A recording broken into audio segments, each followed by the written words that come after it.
ಓಂ ಶಾಂತಿ. ಪ್ರೀತಿಯ ಆತ್ಮೀಯ ಸಹೋದರ ಸಹೋದರಿಯರೇ, ಇಂದಿನ 18-2-2026 ಬಾಬಾರವರ ಮಧುರ ಮುರುಳಿ ಮಂಥನಕ್ಕೆ ತಮಗೆಲ್ಲರಿಗೂ ಹಾರ್ದಿಕ ಸ್ವಾಗತ. ಓಂ ಶಾಂತಿ.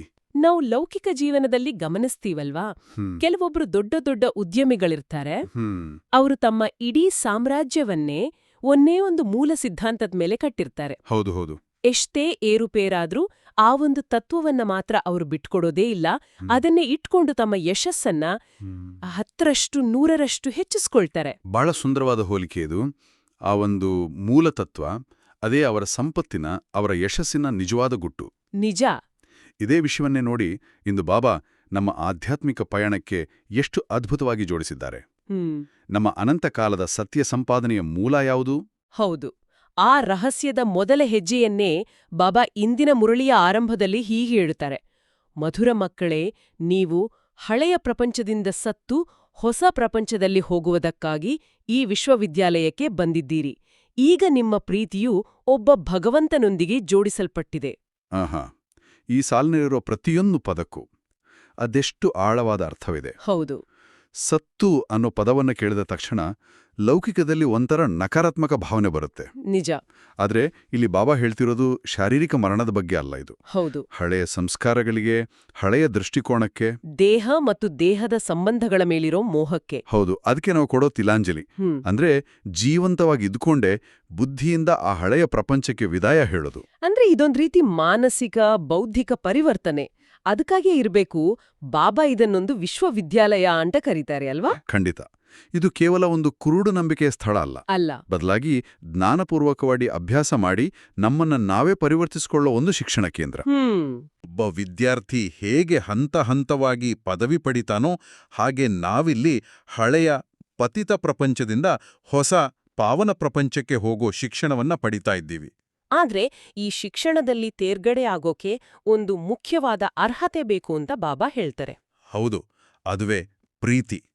ನಮ್ಮ ಬುದ್ಧಿಯೋಗ, ನಮ್ಮ ಪ್ರೀತಿ ಆ ಒಬ್ಬ ತಂದೆಯೊಂದಿಗೆ ಜೋಡಿಸಲ್ಪಟ್ಟಾಗ ಮಾತ್ರ ಈ ಪಯಣ ಸುಲಭವಾಗುತ್ತೆ. ಇದೇ ಆಧಾರದ ಮೇಲೆ ಬಾಬಾ ನಮ್ಮನ್ನ ನೇರವಾಗಿ ಚಿಂತನೆಗೆ ಹಚ್ಚುವಂಥ ಒಂದು ಪ್ರಶ್ನೆಯನ್ನ ಕೇಳ್ತಾರೆ.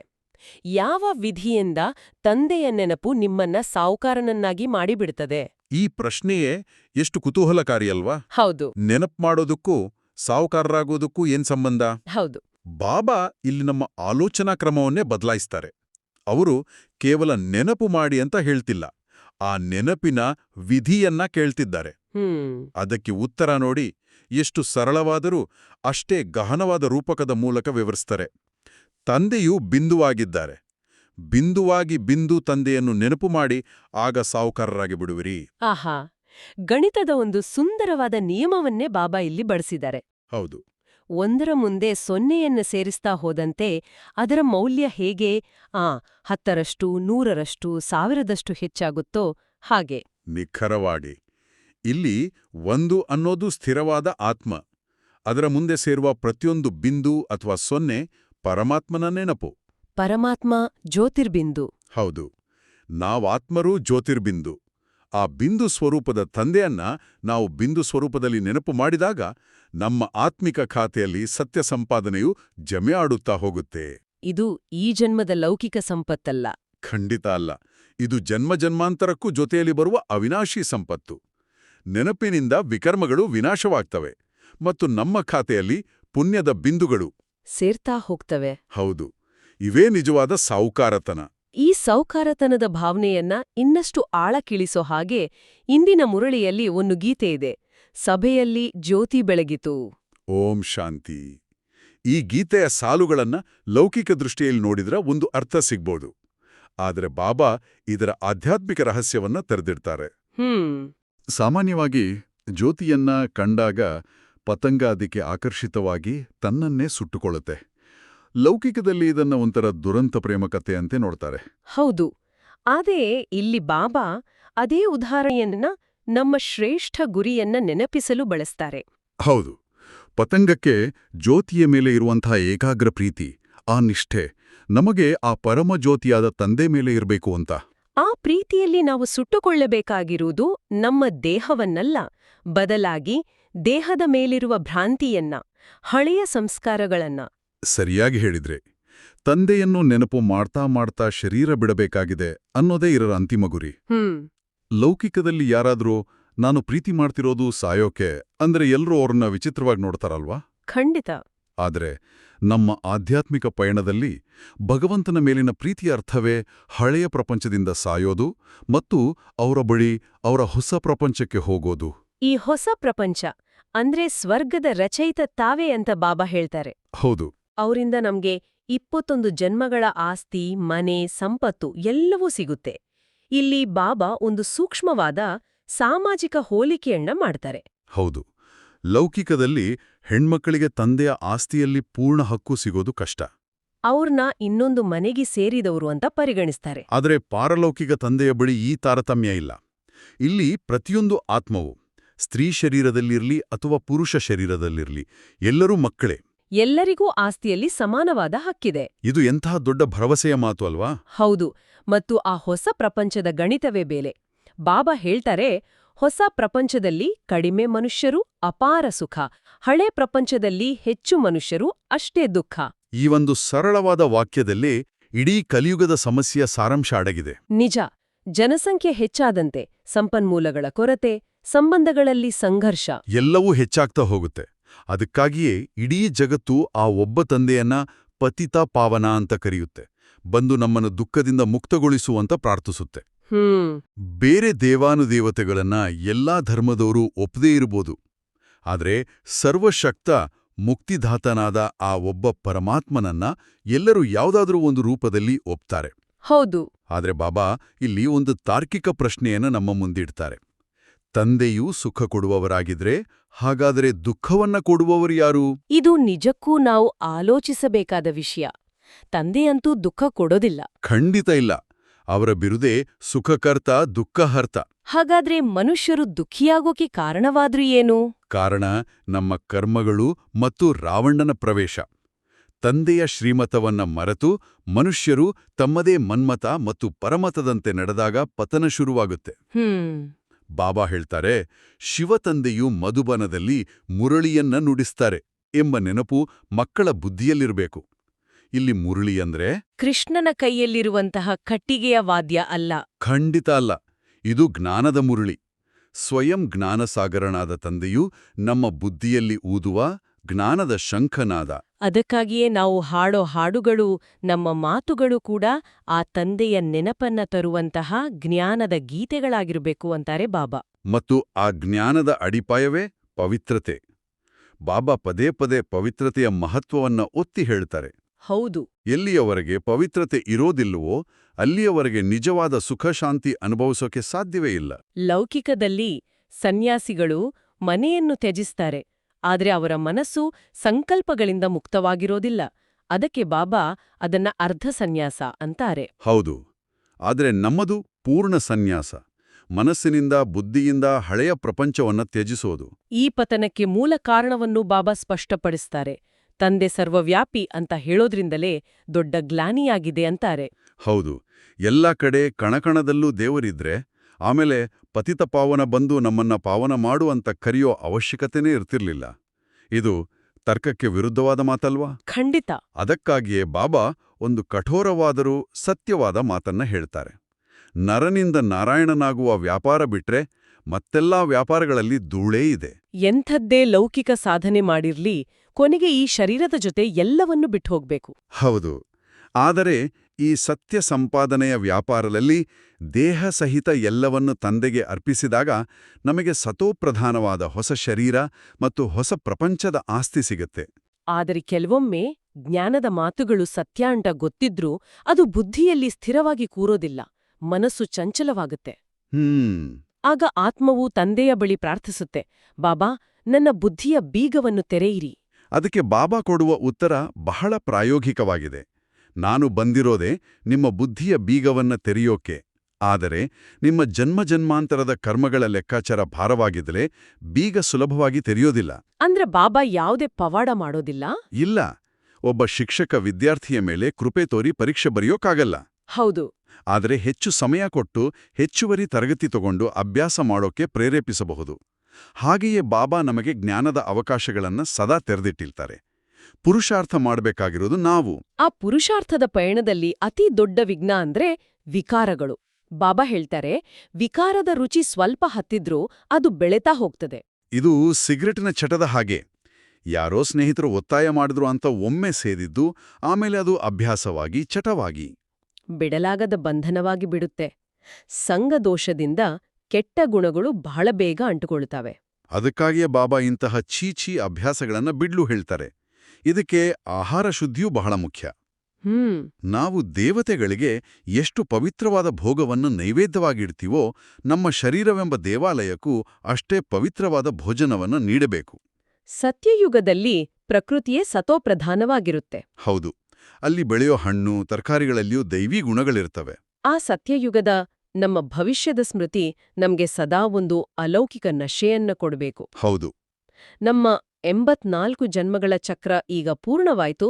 ಸ್ವಯಂ ತಂದೆಯೇ ನಮ್ಮನ್ನು ತಮ್ಮ ಮನೆಗೆ ವಾಪಸ್ಸು ಕರೆದುಕೊಂಡು ಹೋಗಲು ಬಂದಿದ್ದಾಳೆ ಅನ್ನೋ ಖುಷಿ ನಮ್ಮ ಮುಖದಲ್ಲಿ ಸದಾ ಕಾಣಬೇಕು. ಈ ಜ್ಞಾನದ ನಶೆಯ ಜೊತೆಗೆ ಜ್ಞಾನದ ಸ್ಪಷ್ಟತೆಯೂ ಅಷ್ಟೇ ಮುಖ್ಯ. ಅದಕ್ಕಾಗಿಯೇ ಬಾಬಾ ಕಾಲಕಾಲಕ್ಕೆ ನಮ್ಮ ಬುದ್ಧಿಯಲ್ಲಿದ್ದ ತಪ್ಪು ತಿಳುವಳಿಕೆಗಳನ್ನ ಸರಿಪಡಿಸ್ತಾರೆ.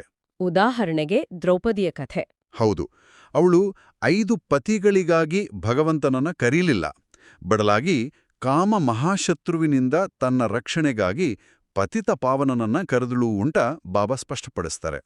ಅಂದ್ರೆ ಜ್ಞಾನದಲ್ಲಿ ಹೊಸ ಹೊಸ ರಹಸ್ಯಗಳು ತಿಳಿದಂತೆ ನಾವು ನಮ್ಮ ಹಳೆಯ ನಂಬಿಕೆಗಳನ್ನ ತಿದ್ದುಪಡಿ ಮಾಡ್ಕೊಳ್ಳೋಕೆ ಸಿದ್ಧರಿರ್ಬೇಕು. ಖಂಡಿತ. ಜ್ಞಾನದ ಅತ್ಯಂತ ಪ್ರಮುಖವಾದ ಅಂಶ ಅಂದ್ರೆ ಫಾಲೋ ಫಾದರ್ ಅನ್ನೋ ಮಾತು. ಭಕ್ತಿಯಲ್ಲಿ ಇದನ್ನ ಬಹಳಷ್ಟು ಕೇಳಿದ್ದೀವಿ. ಆದ್ರೆ ಬಾಬಾ ಕೇಳ್ತಾರೆ, ಯಾವ ತಂದೆಯನ್ನ ಫಾಲೋ ಮಾಡ್ಬೇಕು? ಇದು ಇಂದಿನ ಮಂಥನದ ಬಹುಮುಖ್ಯವಾದ ತಿರುಳು. ನಮ್ಗೆ 2 ತಂದೆಯರಿದ್ದಾರೆ. ಒಬ್ರು ಈ ದೇಹವನ್ನ ಕೊಟ್ಟ ಲೌಕಿಕ ತಂದೆ, ಇನ್ನೊಬ್ಬರು ಆತ್ಮದ ತಂದೆಯಾದ ಪಾರಲೌಕಿಕ ತಂದೆ. ನಾವು 63 ಜನ್ಮಗಳಿಂದ ಲೌಕಿಕ ತಂದೆಯರ ಮಾತನ್ನ ಕೇಳ್ತಾ ಮದುವೆ ಮಾಡಿಕೊಂಡು ಗೃಹಸ್ಥದಲ್ಲಿ ಸಿಲುಕಿ ಪತಿತರಾಗುತ್ತಾ ಕೆಳಗಿಳಿದಿದ್ದೇವೆ. ಹೌದು, ಈಗ ಆ ಪಾರಲೌಕಿಕ ತಂದೆಯು ನಮ್ಮನ್ನ ಮೇಲೆತ್ತುವುದಕ್ಕಾಗಿ ಬಂದಿದ್ದಾರೆ. ಅವರು ಪಾವನರಾಗಲು ಹೇಳ್ತಾರೆ. ಈಗ ವಿನಾಶವು ಕಣ್ಣೆದುರಿಗೆ ಇರುವಾಗ ನಾವು ಯಾರ ಮಾತನ್ನು ಕೇಳ್ಬೇಕು? ಲೌಕಿಕ ತಂದೆಯ ಮಾತನ್ನು ಅಥವಾ ಪಾರಲೌಕಿಕ ತಂದೆಯ ಮಾತನ್ನು? ಆಯ್ಕೆ ನಮ್ಮ ಕೈಯಲ್ಲಿದೆ. ಬಾಬಾ ಹೇಳ್ತಾರೆ, ಈ ಜ್ಞಾನದ ಒಂದೊಂದು ರತ್ನವು ಲಕ್ಷಾಂತರ ರೂಪಾಯಿಗಳಷ್ಟು ಮೌಲ್ಯವುಳ್ಳದು. ಮತ್ತು ಈ ಸಂಪೂರ್ಣ ಜ್ಞಾನದ ಆಧಾರವೇ ಗೀತೆ. ಆದರೆ ವ್ಯಾಸರು ಬರೆದ ಗೀತೆಯಲ್ಲ. ಅಲ್ಲ, ಸ್ವಯಂ ಶಿವತಂದೆಯೂ ನುಡಿದ ಜ್ಞಾನಾಮೃತದ ಗೀತೆ. ಹೌದು. ಅದಕ್ಕೆ ಬಾಬಾ ಕೊನೆಯಲ್ಲೇ ಸ್ಪಷ್ಟಪಡಿಸ್ತಾರೆ, ಗೀತೆಯೇ ಸರ್ವಶಾಸ್ತ್ರಮಯಿ ಶಿರೋಮಣಿ. ಯಾಕಂದ್ರೆ ಅದರ ರಚಯಿತ ಸ್ವಯಂ ಶಿವತಂದೆ. ಮತ್ತು ಆ ಗೀತಾಜ್ಞಾನದಿಂದಲೇ ನಮ್ಗೆ ಪಾವನರಾಗಿ 21 ಜನ್ಮಗಳ ಸ್ವರ್ಗದ ಆಸ್ತಿಯನ್ನು ಪಡೆಯುವ ಹಕ್ಕು ಸಿಗುತ್ತೆ. ನಿಜ. ಆ ಗೀತಾಜ್ಞಾನದ ಮೂಲಕವೇ ನಮಗೆ ನಮ್ಮ ನಿಜವಾದ ಪರಿಚಯ, ತಂದೆಯ ಪರಿಚಯ ಮತ್ತು ನಮ್ಮ ಅಮೂಲ್ಯವಾದ ಆಸ್ತಿಯ ಅರಿವಾಗುತ್ತೆ. ಇಂದಿನ ಮಂಥನದಲ್ಲಿ 2 ತಂದೆಯರು, 2 ಮಾರ್ಗಗಳು ಮತ್ತು 2 ವಿಭಿನ್ನ ತರಹದ ಸಂಪಾದನೆಗಳ ಬಗ್ಗೆ ಬಹಳ ಸ್ಪಷ್ಟವಾದ ಚಿತ್ರಣ ಸಿಕ್ತು. ಹೌದು. ಒಂದು ನಮ್ಮನ್ನು ಕೆಳಗಿಳಿಸುವ ಲೌಕಿಕ ಮಾರ್ಗ, ಇನ್ನೊಂದು ನಮ್ಮನ್ನು ಆತ್ಮಿಕವಾಗಿ ಮೇಲೇರಿಸುವ ಪಾರಲೌಕಿಕ ಮಾರ್ಗ. ಹಾಗಾದ್ರೆ ದಿನದ ಕೊನೆಯಲ್ಲಿ ನಮ್ಮನ್ನು ನಾವೇ ಕೇಳಿಕೊಳ್ಳಬೇಕಾದ ಒಂದು ಪ್ರಶ್ನೆ ಏನೆಂದರೆ, ಇಂದು ನನ್ನ ಪ್ರತಿಯೊಂದು ಸಂಕಲ್ಪದಲ್ಲಿ, ಮಾತಿನಲ್ಲಿ, ಕರ್ಮದಲ್ಲಿ ನಾನು ಯಾರ ಶ್ರೀಮತವನ್ನು ಅನುಸರಿಸುತ್ತಿದ್ದೆ? ನನ್ನ ಬುದ್ಧಿಯೋಗ ಲೌಕಿಕ ತಂದೆಯರ ಪ್ರಭಾವಕ್ಕೆ ಒಳಗಾಗಿ ಕೆಳಮುಖವಾಗಿ ಚಲಿಸುತ್ತಿತ್ತೇ, ಅಥವಾ ಪಾರಲೌಕಿಕ ತಂದೆಯ ನೆನಪಿನ ಬಿಂದುಗಳನ್ನು ಜೋಡಿಸುತ್ತಾ ನನ್ನ ಸತ್ಯ ಸಂಪಾದನೆಯ ಖಾತೆಯನ್ನು ಹೆಚ್ಚಿಸಿಕೊಳ್ಳುತ್ತಾ ನಾನು ಮೇಲೇರುತ್ತಿದ್ದೇನೆಯೇ? ಆ ಮೊದಲ ಧಾರಣೆಯ ಅಂಶದಿಂದನೇ ಶುರು ಮಾಡೋಣ ಅಲ್ವಾ? ಖಂಡಿತ. ಬಾಬಾ ಹೇಳ್ತಾರೆ, ನಾವು ಈಶ್ವರೀಯ ವಿದ್ಯಾರ್ಥಿಗಳಾಗಿದ್ದೇವೆ. ಇದನ್ನು ಸದಾ ಸ್ಮೃತಿಯಲ್ಲಿಟ್ಟುಕೊಳ್ಳಬೇಕಾಗಿದೆ. ಯಾವುದೇ ಛೀಚಿ ಹವ್ಯಾಸಗಳನ್ನು ಮಾಡಿಕೊಳ್ಳಬಾರದು, ಅವುಗಳನ್ನು ಕಳೆಯಬೇಕಾಗಿದೆ. ವಿಕಾರದ ವಿಚಾರವೂ ಅಂಶ ಮಾತ್ರವೂ ಬರಬಾರದು. ಇಲ್ಲಿ ಈಶ್ವರೀಯ ವಿದ್ಯಾರ್ಥಿ ಅನ್ನೋ ಸ್ಮೃತಿ ಅಂದ್ರೆ ಆ ಅರಿವಿದೆಯಲ್ಲ, ಅದನ್ನ ದಿನಪೂರ್ತಿ ಇಟ್ಕೊಳ್ಳೋದು ಅಷ್ಟು ಸುಲಭನಾ?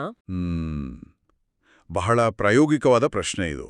ನೋಡಿ, ಇದರಲ್ಲಿರೋ ಮುಖ್ಯ ಪದವೇ ಸ್ಮೃತಿ, ಅಂದ್ರೆ ಅರಿವು. ಒಬ್ಬ ಡಾಕ್ಟರ್ ಅವರು ಹಾಸ್ಪಿಟಲ್ನಲ್ಲಿರಲಿ ಅಥವಾ ಎಲ್ಲಾದರೂ ಫಂಕ್ಷನ್ನಲ್ಲಿರಲಿ, ನಾನು ಡಾಕ್ಟರ್ ಅನ್ನೋ ಅರಿವು ಅವರಲ್ಲಿ ಯಾವಾಗಲೂ ಇರುತ್ತೆ ಅಲ್ವಾ?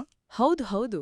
ಹಾಗೆಯೇ ನಾವು ಈಶ್ವರೀಯ ವಿದ್ಯಾರ್ಥಿ ಅನ್ನೋ ಸ್ಮೃತಿಯನ್ನ ಏನಿಲ್ಲ ಅಂದ್ರೂ ಗಂಟೆಗೊಮ್ಮೆ ಒಂದು ಕ್ಷಣ ನೆನಪು ಮಾಡ್ಕೊಂಡ್ರೂ ಸಾಕು. ಓ ನಮ್ಮ ಇಡೀ ದಿನದ ಮನಸ್ಸಿನ ಸ್ಥಿತಿಯಲ್ಲಿ ಒಂದು ದೊಡ್ಡ ಬದಲಾವಣೆ ಬರುತ್ತೆ. ಸರಿ. ಆದ್ರೆ ಬಾಬಾ ಹೇಳೋ ಛೀ ಹವ್ಯಾಸಗಳು ಅಂದ್ರೆ ಯಾವುದು? ಸಿಗರೇಟ್, ಕುಡಿಯೋದು, ಈ ತರದ ದೊಡ್ಡ ಚಟಗಳ? ಇಲ್ಲಿಲ್ಲ, ಖಂಡಿತ ಇಲ್ಲ. ಬಾಬಾ ಅವರವ ದೃಷ್ಟಿ ಅದಕ್ಕಿಂತ ತುಂಬಾನೇ ಸೂಕ್ಷ್ಮ. ಇಲ್ಲಿ ಚೀಚಿ ಹವ್ಯಾಸಗಳು ಅಂದ್ರೆ ಅಸೂಯೆ, ಟೀಕೆ ಮಾಡೋದು, ಕಿರಿಕಿರಿ ಮಾಡ್ಕೊಳ್ಳೋದು, ಬೇರೆಯವರ ಬಗ್ಗೆ ಕೆಟ್ಟದಾಗಿ ಮಾತಾಡೋದು, ಈ ಥರದ ನಮ್ಮೊಳಗಿನ ಸೂಕ್ಷ್ಮ ಸಂಸ್ಕಾರಗಳು. ಓಕೆ, ಅಂದ್ರೆ ನಮ್ಮ ಜೊತೆ ಕೆಲ್ಸ ಮಾಡೋರ್ಗೆ ಪ್ರಮೋಷನ್ ಸಿಕ್ಕಾಗ ಮನಸ್ಸಲ್ಲಿ ಒಂದು ಸಣ್ಣ ಹೊಟ್ಟೆಕಿಚ್ಚು ಬರುತ್ತಲ್ಲ, ಅದು ಕೂಡ ಇದರಲ್ಲಿ ಸೇರುತ್ತಾ? ಖಂಡಿತವಾಗಿ. ಅದು ಒಂದು ಚೀಚಿ ಹವ್ಯಾಸವೇ. ಅದು ನಮ್ಮ ಮನಸ್ಸಲ್ಲಿ ಬೇರೋರಿರೋ ಹಳೆಯ ಯೋಚನೆಯ ದಾರಿ ಇದ್ದ ಹಾಗೆ. ಅದನ್ನ ಬಿಟ್ಟು ಹೊಸ ದಾರಿ ಮಾಡೋದೇ ಪುರುಷಾರ್ಥ. ಇದು ಕೇಳೋಕೆ ಚೆನ್ನಾಗಿದೆ. ಆದ್ರೆ ಪ್ರಾಕ್ಟಿಕಲ್ ಆಗಿ ಕಷ್ಟ ಅಲ್ವಾ? ಯಾರಾದ್ರೂ ನಮ್ಗೆ ಅವಮಾನ ಮಾಡ್ದಾಗ ಸುಮ್ನೆ ಇರಕ್ಕಾಗಲ್ಲ. ಒಂದು ಸಣ್ಣ ನೆಗೆಟಿವ್ ಯೋಚನೆ ಬಂದೇ ಬರುತ್ತೆ. ಆ ಕ್ಷಣದಲ್ಲಿ ಬಾಬಾರವರ ಮಾತನ್ನ ಪಾಲಿಸೋದು ಹೇಗೆ? ಖಂಡಿತ. ಆ ಕ್ಷಣದಲ್ಲಿಯೇ. ಅದೇ ಒಂದು ಆಟ. ಆ ನೆಗೆಟಿವ್ ಯೋಚನೆ ಬಂದ ತಕ್ಷಣ ಅದನ್ನ ಹಿಡಿದು ನಿಲ್ಲು, ನಾನು ಈಶ್ವರೀಯ ವಿದ್ಯಾರ್ಥಿ, ಈ ಯೋಚನೆ ನನ್ನದಲ್ಲ ಅಂತ ನಮ್ಮ ಆಲೋಚನೆಯ ದಾರಿಯನ್ನೇ ಬದಲಾಯಿಸಬೇಕು. ಓ ಇದು ಒಂದು ರೀತಿ ನಮ್ಮ ಮನಸ್ಸಿಗೆ ನಾವೇ ಟ್ರೈನಿಂಗ್ ಕೊಟ್ಟ ಹಾಗೆ. ಆ ಆತ್ಮದ ಮೇಲೆ ಕೋಪ ಬೇಡ, ಕರುಣೆ ಇರಲಿ ಅಂತ ಪ್ರಯತ್ನ ಪಡಬೇಕು. ಅಭ್ಯಾಸದಿಂದ ಸಾಧ್ಯ. ಹೌದು. ಆ ಒಂದು ಕ್ಷಣವನ್ನ ನಾವು ಗೆದ್ರೆ ಪೂರ್ತಿ ದಿನವನ್ನೇ ಗೆದ್ದ ಹಾಗೆ. ಅದ್ಭುತ. ಈಗ ಎರಡನೇ ಧಾರಣೆ ಅಂಶಕ್ಕೆ ಬರೋಣ. ಬಾಬಾ ಹೇಳ್ತಾರೆ, ಜೀವಿಸಿದಂತೆಯೇ ಶರೀರದ ಭಾನವನ್ನು ಮರೆತು ತಂದೆಯನ್ನು ನೆನಪು ಮಾಡಬೇಕಾಗಿದೆ. ಭಿನ್ನ ಭಿನ್ನ ಅಂಶಗಳನ್ನು ವಿಚಾರಸಾಗರ ಮಂಥನ ಮಾಡಿ ಪತಿತರನ್ನು ಪಾವನ ಮಾಡುವ ವ್ಯಾಪಾರ ಮಾಡಬೇಕಾಗಿದೆ. ಜೀವಂತ ಇದ್ದು ಶರೀರದ ಅರಿವನ್ನ ಮರೆಯೋದು ಹೇಗೆ ಸಾಧ್ಯ? ನನಗಂತೂ ಸ್ವಲ್ಪ ತಲೆನೋವು ಬಂದ್ರೆ ಸಾಕು, ಬೇರೆ ಏನೂ ನೆನಪಿರಲ್ಲ. ಹೌದು, ನೀವು ಹೇಳಿದ್ದು ನಿಜ. ಶರೀರದ ಭಾನ ಮರೆಯೋದು ಅಂದ್ರೆ ಜವಾಬ್ದಾರಿ ಬಿಟ್ಟು ಓಡಿ ಹೋಗೋದಲ್ಲ, ಅಥವಾ ನೋವನ್ನ ಗಮನಿಸದೇ ಇರೋದೂ ಅಲ್ಲ. ಬದಲಾಗಿ ನಾನು ಈ ದೇಹವನ್ನ ನಡೆಸೋ ಚೈತನ್ಯ ಶಕ್ತಿ ಅಂದ್ರೆ ಆತ್ಮ ಅನ್ನೋ ಅರಿವಿನಲ್ಲಿರೋದು.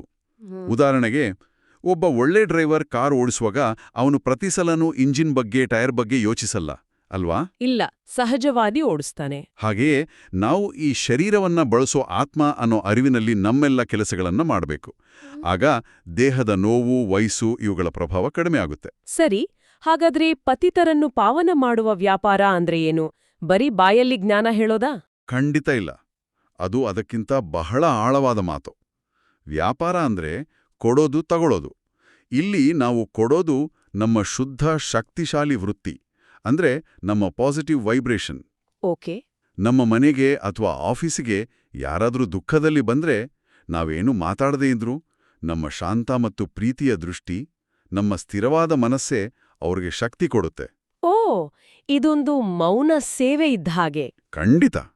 ಇಲ್ಲಿ ನಾವು ನಮ್ಮ ಸುಖ ಕೊಟ್ಟು ಅವರ ದುಃಖ ತಗೊಳ್ಳೋದಲ್ಲ, ಬದಲಾಗಿ ಅವರ ದುಃಖವನ್ನ ಬಾಬಾ ಅವರ ಶಕ್ತಿಯಿಂದ ಪರಿವರ್ತನೆ ಮಾಡೋಕೆ ಸಹಾಯ ಮಾಡೋದು. ಅಂದ್ರೆ ನಮ್ಮ ಆಂತರಿಕ ಸ್ಥಿತಿ ಮತ್ತು ನಮ್ಮ ನಡವಳಿಕೆ ಎರಡರ ಮೇಲೂ ಕೆಲಸ ಮಾಡ್ಬೇಕು. ಹೌದು. ಈ ಪ್ರಯತ್ನ ನಾವು ಮಾಡಿದಾಗ ಬಹುಶಃ ವರದಾನದ ರೂಪದಲ್ಲಿ ನಮ್ಗೆ ಸಹಾಯ ಸಿಗತ್ತೆ ಅನ್ಸತ್ತೆ. ಇವತ್ತಿನ ವರದಾನ ಹೇಳತ್ತೆ, ಸಂತುಷ್ಟತೆಯ ತ್ರಿಮೂರ್ತಿ ಸರ್ಟಿಫಿಕೇಟ್ನ ಮೂಲಕ ಸದಾ ಸಫಲತೆಯ ಪ್ರಾಪ್ತಿ ಮಾಡಿಕೊಳ್ಳುವಂತಹ ಶ್ರೇಷ್ಠ ಪದವಿಯ ಅಧಿಕಾರಿ ಭಾವ. ಈ ತ್ರಿಮೂರ್ತಿ ಸರ್ಟಿಫಿಕೇಟ್ ಅನ್ನೋ ಪದನೇ ತುಂಬಾ ಇಂಟ್ರೆಸ್ಟಿಂಗ್ ಆಗಿದೆ. ಏನಿದು? ಹೌದು, ಇದು ನಮ್ಮ ಆಧ್ಯಾತ್ಮಿಕ ಪ್ರಗತಿಯನ್ನ ಅಳಿಯೋಕೆ ಒಂದು ಸುಂದರವಾದ ಮಾಪಕ ಇದ್ದಾಗೆ. ಇದರಲ್ಲಿ 3 ಸರ್ಟಿಫಿಕೇಟ್ಗಳಿವೆ. ಮೊದಲನೇದು ತಂದೆಯಿಂದ ಸರ್ಟಿಫಿಕೇಟ್. ಇದು ಸಿಗೋದು ಸತ್ಯತೆಯ ಆಧಾರದ ಮೇಲೆ. ಅಂದ್ರೆ ನಮ್ಮ ಮನಸ್ಸಲ್ಲಿ ಏನೂ ಮುಚ್ಚುಮರೆ ಇಡದೆ ನಮ್ಮ ಪ್ರತಿಯೊಂದು ಯೋಚನೆ, ಪ್ರತಿಯೊಂದು ಕೆಲ್ಸವನ್ನ ಬಾಬಾರವ ಮುಂದೆ ಪ್ರಾಮಾಣಿಕವಾಗಿ ಇಡೋದು. ಸಣ್ಣ ತಪ್ಪು ಮಾಡಿದ್ರೂ ಅದನ್ನು ಮುಚ್ಚಿಡದೆ ಒಪ್ಕೊಳ್ಳೋದು. ಕರೆಕ್ಟ್, ಅದೇ ಸತ್ಯತೆ. ಇನ್ನು ಎರಡನೇದು ತಮ್ಮಿಂದ ತಮಗೆ ಸರ್ಟಿಫಿಕೇಟ್. ಇದು ಶ್ರೀಮತ ಪಾಲನೆ ಮಾಡೋದ್ರಿಂದ ಸಿಗುತ್ತೆ ಅಂತ ಹೇಳಲಾಗಿದೆ. ಶ್ರೀಮತ ಅಂದ್ರೆ ಏನು? ಅದು ರೂಲ್ಸ್ ಲಿಸ್ಟ್ ತರಾನಾ? ಒಳ್ಳೆ ಪ್ರಶ್ನೆ. ಶ್ರೀಮತ ಅಂದ್ರೆ ಶ್ರೇಷ್ಠವಾದ ಸಲಹೆ, ದೈವಿ ಮಾರ್ಗದರ್ಶನ. ಬಾಬಾ ಮುರಳಿಯಲ್ಲಿ ಕೊಡೋ ಪ್ರತಿಯೊಂದು ಡೈರೆಕ್ಷನ್ನೇ ಶ್ರೀಮತ. ಓಕೆ. ಅದನ್ನ ಪಾಲಿಸಿದಾಗ ನಮ್ಮ ಆತ್ಮಸಾಕ್ಷಿ ನಮ್ಮನ್ನ ಮೆಚ್ಚುತ್ತೆ. ಆಗ ನಮಗೇ ಒಂದು ತೃಪ್ತಿ ಸಿಗುತ್ತೆ. ಹೌದು, ಇವತ್ತು ನಾನು ಸರಿ ದಾರಿಯಲ್ಲಿ ನಡೆದಿದ್ದೇನೆ ಅಂತ. ನಿಜ. ಆ ಆಂತರಿಕ ಸಂತೃಪ್ತಿಗಿಂತ ದೊಡ್ಡ ಖುಷಿ ಬೇರೆ ಇಲ್ಲ. ಹೌದು. ಮತ್ತು ಮೂರನೇದು ಪರಿವಾರದಿಂದ ಸರ್ಟಿಫಿಕೇಟ್. ಇದು ನಿಷ್ಕಾಮವಾಗಿ ಗೌರವ ಕೊಡೋದ್ರಿಂದ ಸಿಗತ್ತೆ ಅಂತಿದೆ. ಆದ್ರೆ ಇದು ಪ್ರಾಕ್ಟಿಕಲ್ ಆಗಿ ತುಂಬಾನೇ ಕಷ್ಟ ಅಲ್ವಾ? ನಮ್ಗೆ ನೋವು ಕೊಡೋರ್ಗೆ ನಿಷ್ಕಾಮವಾಗಿ ಗೌರವ ಕೊಡೋದು ಹೇಗೆ? ಹೌದು, ದೊಡ್ಡ ಚಾಲೆಂಜ್ ಇರೋದೇ ಇಲ್ಲಿ. ಬಾಬಾ ಹೇಳೋದು, ಅವರ ನಡತೆ ಹೇಗೇ ಇರಲಿ, ಗೌರವ ಕೊಡೋದು ನಮ್ಮ ಸಂಸ್ಕಾರ ಆಗ್ಬೇಕು. ಅವರಿಂದ ನಮ್ಗೆ ಗೌರವ ಸಿಗ್ಲಿ ಅನ್ನೋ ಅಪೇಕ್ಷೆ ಇರಬಾರ್ದು. ನಾವು ಮೊದಲು ಕೊಡ್ಬೇಕು. ಹೌದು, ಇದರರ್ಥ ಅವರ ತಪ್ಪು ಒಪ್ಪಿಕೊಳ್ಳೋದು ಅಂತಲ್ಲ. ಬದಲಾಗಿ ಆ ಆತ್ಮಕ್ಕೆ, ಅದರ ಮೂಲ ಸ್ವರೂಪಕ್ಕೆ ಗೌರವ ಕೊಡೋದು. ಈ ಒಂದು ಗುಣ ನಮ್ಮ ಸುತ್ತಲಿನ ಸಂಬಂಧಗಳನ್ನ ಸರಿ ಮಾಡುತ್ತೆ. ಓ, ಹಾಗಾದ್ರೆ ಜೀವನದಲ್ಲಿ ಸಕ್ಸಸ್ ಕಡಿಮೆ ಆಗ್ತಿದೆ ಅನ್ಸಿದ್ರೆ ಈ 3 ಸರ್ಟಿಫಿಕೇಟ್ನಲ್ಲಿ ಯಾವುದು ಕಡಿಮೆ ಇದೆ ಅಂತ ನಾವೇ ಚೆಕ್ ಮಾಡ್ಕೋಬೋದು. ಖಂಡಿತವಾಗಿ ಇದೊಂದು ಸೆಲ್ಫ್ ಚೆಕ್ ಟೂಲ್. ಈ ಗೌರವ ಕೊಡೋ ವಿಷಯ ಇವತ್ತಿನ ಸ್ಲೋಗನ್ಗೆ ಚೆನ್ನಾಗ್ ಕನೆಕ್ಟ್ ಆಗತ್ತೆ. ಬಾಬಾ ಹೇಳ್ತಾರೆ, ಯಾರು ಚಿತ್ರ ದೇಹವನ್ನು ನೋಡದೆ ಚೈತನ್ಯ, ಆತ್ಮ ಹಾಗೂ ಚರಿತ್ರೆಯನ್ನು ನೋಡುವರೋ ಅವರೇ ಶ್ರೇಷ್ಠ ಚಾರಿತ್ರ್ಯವಂತರೂ ಆಗಿದ್ದಾರೆ. ಸಾಮಾನ್ಯವಾಗಿ ನಾವು ಜನರನ್ನ ಅವರ ಚಿತ್ರ ಅಂದ್ರೆ ಅವರ ದೇಹ, ಬಟ್ಟೆ, ಪೊಸಿಷನ್ ನೋಡಿ ಅಳತೆ ಮಾಡ್ತೀವಿ. ಹೌದು, ಈ ಸ್ಲೋಗನ್ ಆ ದೃಷ್ಟಿಯನ್ನೇ ಬದಲಾಯಿಸಿ ಅಂತ ಹೇಳಿದ ಹಾಗೆ ಇದೆ. ಖಂಡಿತ. ಇದು ನಮ್ಮ ದೃಷ್ಟಿಕೋನದಲ್ಲಿ ಒಂದು ಕ್ರಾಂತಿಯೇ ತರುವ ಮಾತು. ಚಿತ್ರವನ್ನ ದಾಟಿ ಚೈತನ್ಯವನ್ನ ನೋಡೋದು ಅಂದ್ರೆ ಆ ದೇಹದ ಒಳಗಿರೋ ಆತ್ಮವನ್ನ ನೋಡೋದು. ಶಾಂತ, ಪವಿತ್ರ, ಪ್ರೀತಿ ಸ್ವರೂಪ ಆತ್ಮ. ಹೌದು, ಆ ಆತ್ಮನೂ ಪರಮಾತ್ಮನ ಮಗು, ನನ್ನ ಹಾಗೆ ಸುಖ ಶಾಂತಿಗಾಗಿ ಹುಡುಕ್ತಾ ಇದೆ ಅನ್ನೋ ಭಾವನೆಯನ್ನ ನೋಡೋದು. ಹಾಗಾದ್ರೆ ಚರಿತ್ರೆಯನ್ನು ನೋಡೋದು ಅಂದ್ರೆ ಏನು? ಅವರ ಪಾಸ್ಟ್ ಮಿಸ್ಟೇಕ್ಸ್ ನೋಡಿ ಜಡ್ಜ್ ಮಾಡೋದಾ? ಇಲ್ಲ ಇಲ್ಲ, ಒಳ್ಳೆ ಪ್ರಶ್ನೆ. ಇದು ತುಂಬಾ ಜನರಿಗೆ ಕನ್ಫ್ಯೂಸ್ ಆಗುತ್ತೆ. ಚರಿತ್ರೆ ನೋಡೋದು ಅಂದ್ರೆ ಅವರನ್ನ ತೀರ್ಪು ಮಾಡೋದನ್ನ, ಬದಲಾಗಿ ಅವರ ಕರ್ಮಗಳನ್ನ, ಅವರ ಸಂಸ್ಕಾರಗಳನ್ನ ಸಾಕ್ಷಿಯಾಗಿ ನೋಡೋದು. ಪ್ರತಿಯೊಂದು ಆತ್ಮವೂ ತನ್ನ ಪಾತ್ರ ಮಾಡ್ತಾ ಇದೆ. ಅವರ ಸಂಸ್ಕಾರಗಳು ಅವರ ಹಿಂದಿನ ಜನ್ಮಗಳ ಕರ್ಮದ ಫಲ. ಇದನ್ನ ಅರ್ಥ ಮಾಡ್ಕೊಂಡಾಗ ಅವರ ವರ್ತನೆಗೆ ಕಾರಣ ಗೊತ್ತಾಗುತ್ತೆ. ಆಗ ಅವರ ಮೇಲೆ ದ್ವೇಷ ಬರಲ್ಲ, ಬದಲಾಗಿ ಕರುಣೆ ಬಡುತ್ತೆ. ಖಂಡಿತ. ಯಾರ ಬಗ್ಗೆನೂ ನೆಗೆಟಿವ್ ಭಾವನೆ ಉಳಿಯೋಲ್ಲ. ಇದೇ ಶ್ರೇಷ್ಠ ಚಾರಿತ್ರ್ಯ. ಅಂದ್ರೆ ಪ್ರತಿಯೊಬ್ಬರನ್ನೂ ಅವರ ಜರ್ನಿಯಲ್ಲಿ ಆಂತರಿಕವಾಗಿ ಒಪ್ಕೊಳ್ಳೋದು. ಈ ರೀತಿ ನೋಡಿದ್ರೆ ಸಹಜವಾಗೇ ನಮ್ಮ ಸಮೂಹದ ಶಕ್ತಿ ಹೆಚ್ಚಾಗುತ್ತೆ. ಇದು ನಮ್ಮನ್ನ ಇವತ್ತಿನ ಅವ್ಯಕ್ತ ಇಶಾರೆಗೆ ಕರ್ಕೊಂಡು ಹೋಗತ್ತೆ. ಬಾಬಾ ಹೇಳ್ತಾರೆ, ಏಕತೆ ಮತ್ತು ವಿಶ್ವಾಸದ ಗುಣಲಕ್ಷಣಗಳ ಮೂಲಕ ಸಫಲತಾ ಸಂಪನ್ನರಾಗಿರಿ. ತಮ್ಮ ಈ ದೈವಿ ಸಂಘಟನೆಯನ್ನು ಏಕರಸ ಸ್ಥಿತಿಯಲ್ಲಿ ಸ್ಥಿತರಾಗಿ ಸಂಘಟನೆಯ ಶಕ್ತಿಯನ್ನು ಹೆಚ್ಚಿಸುವ ಪ್ರಯತ್ನ ಮಾಡಿ. ಇಲ್ಲಿ ಸಂಘಟನೆಯ ಶಕ್ತಿ ಮೇಲೆ ವಿಶೇಷವಾದ ಒತ್ತಿದೆ. ಹೌದು, ಇದು ವೈಯಕ್ತಿಕ ಪುರುಷಾರ್ಥದಿಂದ ಸಾಮೂಹಿಕ ಶಕ್ತಿಯ ಕಡೆಗೆ ಹೋಗೋಕೆ ಒಂದು ಇಶಾರೆ. ಜ್ಞಾನ ಮಾರ್ಗದಲ್ಲಿ ಪರ್ಸನಲ್ ಪ್ರೋಗ್ರೆಸ್ ಮುಖ್ಯ, ಆದ್ರೆ ಕೊನೆಗೆ ನಾವೆಲ್ಲ ಒಂದು ದೈವಿ ಪರಿವಾರ. ಏಕರಸ ಸ್ಥಿತಿ ಅಂದ್ರೆ ಎಲ್ಲರೂ ಒಂದೇ ತರ ಯೋಚಿಸ್ಬೇಕಾ? ಇಲ್ಲ, ಹಾಗಲ್ಲ. ಸಂಸ್ಕಾರಗಳು ಬೇರೆ ಇರ್ಬೋದು, ಅಭಿಪ್ರಾಯಗಳು ಬೇರೆ ಇರ್ಬೋದು.